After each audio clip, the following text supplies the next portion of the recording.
Hello students, आज के video में आपका स्वागत है। मैं doctor Alka Goyal, government girls PG college Bharatpur, Rajasthan से। मैं आपको पढ़ा रही हूँ तृतीय वर्ष का सेकंड पेपर अंतर्राष्ट्रीय संबंध। स्टूडेंट्स, मैंने आपको पिछले 2 चैप्टर पढ़ाए हैं, द्वितीय विश्व युद्ध के बाद उभरती हुई अंतर्राष्ट्रीय प्रवृत्तियाँ और दूसरा है शीत युद्ध। स्टूडेंट्स, आज मैं आपके लिए प्रारंभ कर रही हूँ संयुक्त राष्ट्र संघ।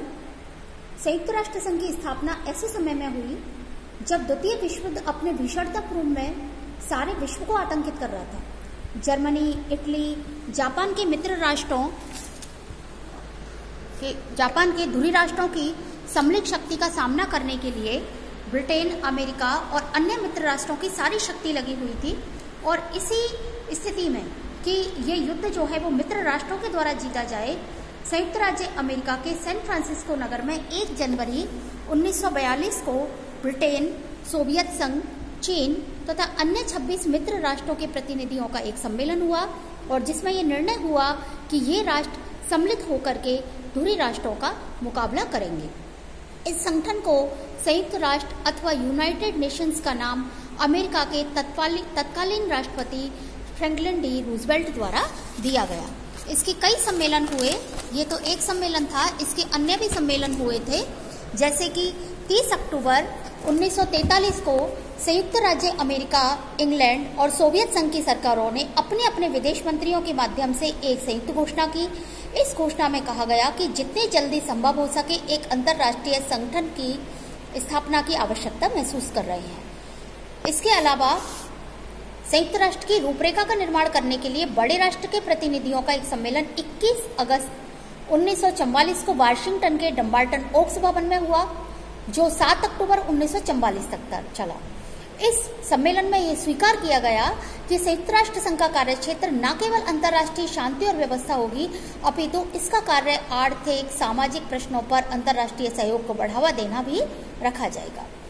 संयुक्त राष्ट्र संघ की जो मतदान प्रक्रिया थी, उसके लिए एक सम्मेलन सोवियत संघ के प्रदेश जो क्रीमिया है उसके याल्टा नगर में हुआ और 4 फरवरी 1944 को स्टालिन, चर्चिल और रूजवेल्ट इस शिखर सम्मेलन में शामिल हुए और मतदान प्रणाली पर इसमें निश्चय हो सका। और 5 मार्च 1945 को सोवियत संघ, ब्रिटेन, चीनी गणराज्य की ओर से याल्टा सम्मेलन के अनुसार 51 अन्य राष्ट्रों को आमंत्रित किया गया और अमेरिका के सैन फ्रांसिस्को नगर में एक नया अधिकार पत्र स्वीकार किया गया जिसे संयुक्त राष्ट्र संघ का चार्टर कहा जाता है। और इस चार्टर में ये कहा गया कि सोवियत संघ, फ्रांस, अमेरिका, चीन गणराज्य और शेष राज्यों के अधिकांश राज्यों की सरकारों द्वारा स्वीकृति देने के पश्चात इस चार्टर को लागू माना जाएगा। और 24 अक्टूबर 1945 को यह शर्त संपन्न हो गई और यूएनओ अस्तित्व में आ गया। पोलैंड जो है उसका प्रतिनिधित्व अधिवेशन में नहीं हुआ था, उसने बाद में इस पर साइन किए थे और वह 51 सदस्य राज्यों में से एक राष्ट्र बन गया। वर्तमान में इसके 193 सदस्य हैं। इसकी सदस्य संख्या को देखते हुए ये एक विश्व संगठन के रूप में आज हमारे सामने है। संयुक्त राष्ट्र संघ, इसके 17 विशेष अभिकरण और 14 मुख्य कार्यक्रम और निधियां विश्व के किसी भी कोने में सभी मानवों से संबद्ध है और विश्व में ये एक विश्व शांति की आशा का केंद्र बनाया हुआ। स्टूडेंट्स, अब हम पढ़ेंगे इसके उद्देश्य। जैसे कि आपको मैंने अभी बताया कि इसका जो मुख्य उद्देश्य था वो था कि जो द्वितीय विश्व युद्ध हुआ था उसकी विभीषिका को कम करना। मित्र राष्ट्र जो है वो सब मिलकर के धुरी राष्ट्रों का सामना करें, लेकिन फिर भी इसके 4 उद्देश्य इसके चार्टर में जो निश्चित किए गए हैं। प्रथम है सामूहिक व्यवस्था द्वारा अंतर्राष्ट्रीय शांति एवं सुरक्षा कायम रखना और आक्रामक प्रवृत्तियों को नियंत्रण में रखना। स्टूडेंट, दूसरा है अंतर्राष्ट्रीय विवादों का शांतिपूर्ण समाधान करना। तीसरा है राष्ट्रों के आत्मनिर्णय उपनिवेशवाद विघटन की प्रक्रिया को गति देना, क्योंकि उस समय तक देश आज़ाद नहीं हुए थे, बहुत सारे देश जो है वो उपनिवेश थे और ऐसी स्थिति में ये एक मुख्य उद्देश्य था कि यूएनओ में स्वतंत्र राष्ट्रों की संख्या को बढ़ाया जाए, यूएनओ के नेतृत्व में उनको स्वतंत्रता संग्राम में उनका सहयोग किया जाए। इसके अलावा चौथा जो उद्देश्य था सामाजिक, आर्थिक, सांस्कृतिक एवं मानवीय क्षेत्रों में अंतर्राष्ट्रीय सहयोग को प्रोत्साहित एवं पुष्ट करना। इनके अलावा 2 और भी उद्देश्य निर्धारित किए गए हैं, वे हैं निरस्त्रीकरण और नई अंतर्राष्ट्रीय आर्थिक व्यवस्था की स्थापना। स्टूडेंट्स, इतना ज़्यादा आणविक जो है युद्ध की संभावना का भय लगातार बढ़ता गया, भयानकतम हथियार बनाए जाते रहे, जिसकी वजह से ये जो उद्देश्य था निरस्त्रीकरण का, ये इसमें शामिल किया गया। इसके अलावा नई अंतर्राष्ट्रीय अर्थव्यवस्था का उद्देश्य ये था शामिल करने का कि अमीर और गरीब देश जो है उनकी खाई लगातार बढ़ती जा रही थी और इस प्रकार की व्यवस्था की मांग उठ रही थी, जिससे कि जो गरीब देश हैं, जो कि दक्षिण के देश हैं, वो देश, विकासशील देश जो हैं, वो भी अपनी अर्थव्यवस्था का विकास कर सकें और जो वैश्विक जो आर्थिक व्यवस्था है उसमें अपना कुछ योगदान दे सकें। स्टूडेंट्स, अब हम पढ़ते हैं संयुक्त राष्ट्र संघ के सिद्धांत, यानी किन बातों पर आधारित है ये, किन के आधार पर ये जो है काम करता है इसका चार्टर। तो स्टूडेंट्स, संयुक्त राष्ट्र संघ के चार्टर की जो धारा 2 है उसके अंतर्गत मौलिक सिद्धांत इसके बताए गए हैं। इसका प्रधान जो आधार है वो है कि छोटे बड़े सब देशों को समानता और सर्वोच्च सत्ता इसमें मिली हुई है, मतलब सर्वोच्च सत्ता का सिद्धांत है। यानी कि कोई भी देश, यदि हम भूटान जैसे देश को लें या अमेरिका जैसे देश को लें, सबकी सदस्यता एक है और सब बराबर माने जाएंगे। दूसरा है, सब सदस्यों से यह आशा रखी जाती है कि वह चार्टर द्वारा उन पर लागू अपने दायित्वों का पालन पूरी ईमानदारी से करेंगे। यानी कि चार्टर में यदि जो भी शर्तें रखी गई हैं उन शर्तों का पालन उनको करना पड़ेगा, अपने दायित्वों का वो पूरी तरह से ईमानदारी से पालन करेंगे, यानी विश्व शांति के लिए कार्य करेंगे। ऐसा नहीं है कि वो युद्ध का कार्य करते रहें, तो यूएनओ उनके विरोध में निश्चित रूप से कार्रवाई करेगा, उनको निष्कासित भी किया जा सकता है, उनकी सदस्यता कुछ समय के लिए निलंबित भी की जा सकती है।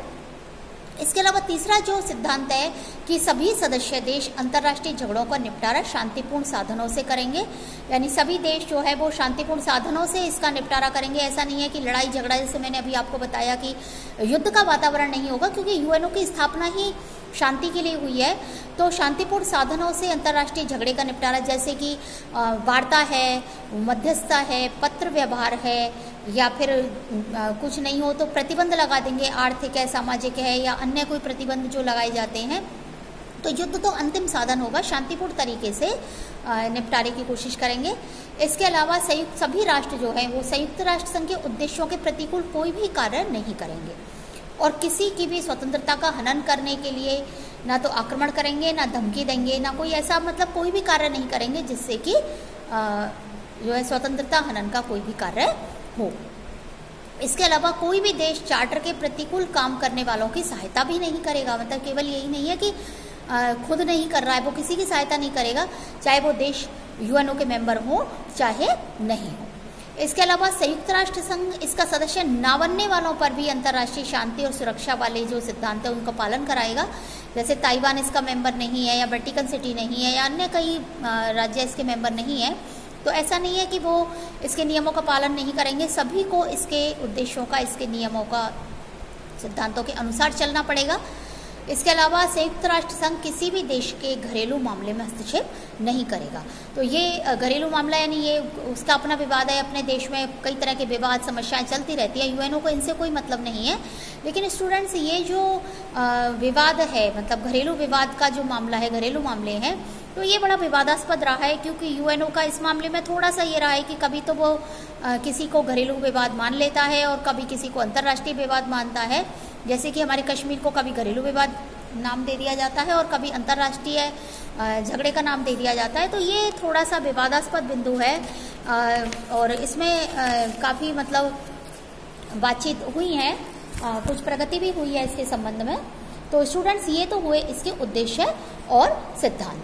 अब हम देखते हैं संयुक्त राष्ट्र संघ की सदस्यता। मैंने अभी आपको बताया है कि संयुक्त राष्ट्र संघ में 193 सदस्य हैं। तो स्टूडेंट्स, इसमें 2 प्रकार की सदस्यता का प्रावधान है। एक तो कुछ प्रारंभिक सदस्य हैं जिन्होंने मैंने आपको बताया कि शुरू में इसमें जो है 50 देशों के इसमें सिग्नेचर हुए और वो हैं इसके मेंबर, लेकिन धीरे धीरे करके इसमें बाद में मेंबर बढ़े और अब इसमें 193 सदस्य हो गए हैं। और दूसरी चीज़ ये है कि बाद में इसमें उन्हीं देशों को सदस्यता मिल सकती थी जो कि शांति प्रिय हों, चार्टर के नियमों में विश्वास करते हों, चार्टर द्वारा निर्धारित उद्देश्यों को पूरे करते हों और इसकी जो सदस्यता है उसका एक विशेष प्रक्रिया है, ऐसे ही किसी को सदस्यता नहीं मिलती है। इसकी ये प्रक्रिया है कि महासभा के 2/3 बहुमत और सुरक्षा परिषद के 15 सदस्यों में से 9 सदस्यों की स्वीकृति, जिसमें 5 स्थायी सदस्य अवश्य हों, तो ही संयुक्त राष्ट्र संघ की सदस्यता प्राप्त होती है।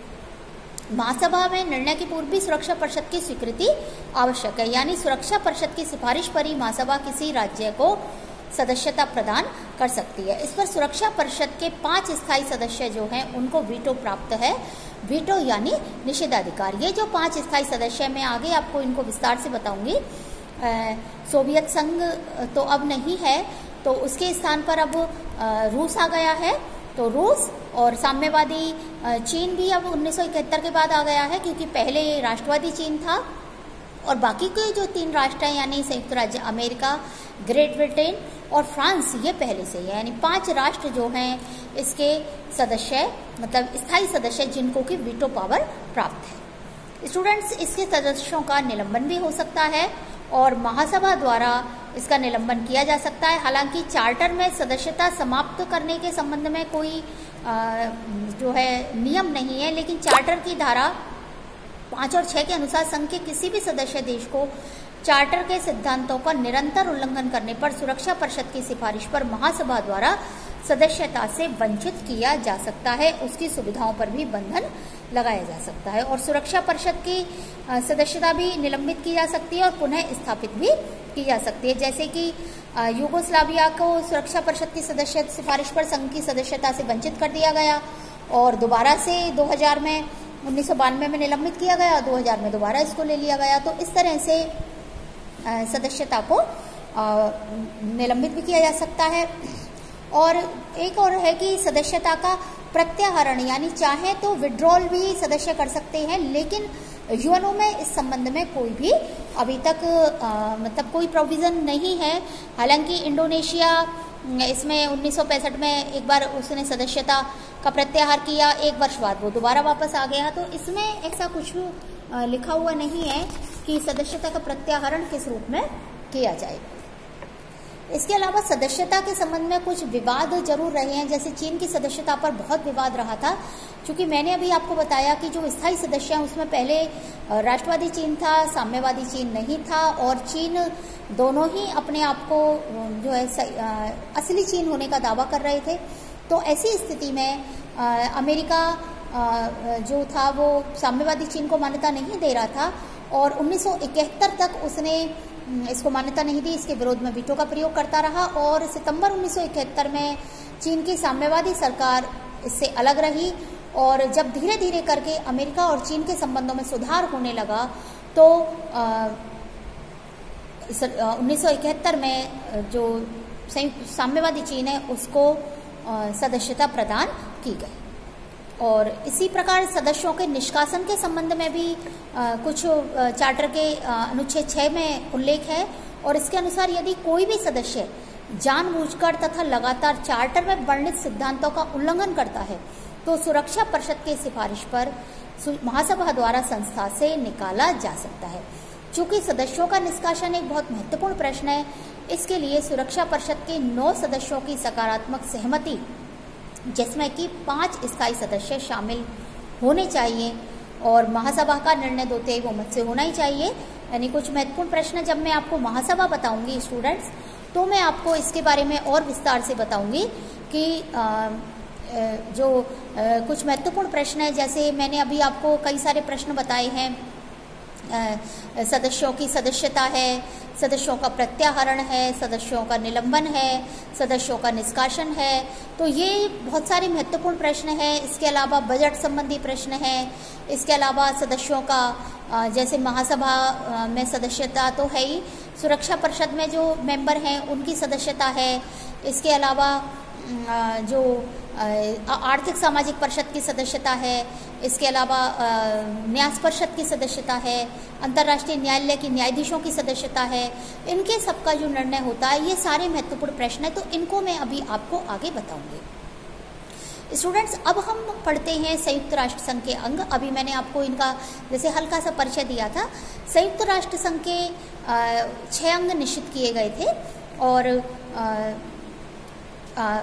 संयुक्त राष्ट्र संघ के जो तृतीय अध्याय में अनुच्छेद 7 है उसके अनुसार इसके प्रधान अवयव सबसे पहला है महासभा, फिर है सुरक्षा परिषद, फिर है न्यास परिषद, फिर है सचिवालय, आर्थिक और सामाजिक परिषद और अंत में है अंतर्राष्ट्रीय न्यायालय। तो मैं इसके एक एक अंग के बारे में आपको हर एक लेक्चर में आपको बताते जाऊंगी। तब तक के लिए धन्यवाद।